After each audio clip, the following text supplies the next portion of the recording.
বিসমিল্লাহির রহমানির রহিম। যখন শাপলা গণহত্যা হয়েছিল তখন আমরা ছোট ছিলাম, একদম পিচ্চি। দূর থেকে শুধু শুনেছি যে এরকম গোলাগুলি হয়েছে এবং খুব ভয়ানক চিত্র ছিল, কিন্তু এটা কখনো দেখি নাই।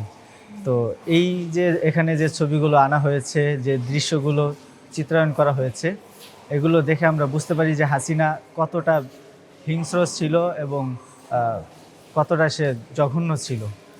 এই এক্সিবিশনগুলো সবসময় প্রতি বছরই হওয়া উচিত, যেন মানুষ সর্বদা একজন জঘন্য এবং হিংস্র নারীর চিত্র দেখতে পারে এবং কতটা খারাপ শাসনামলে আমরা ছিলাম, এই বিষয়গুলো আমাদের সামনে আসা উচিত।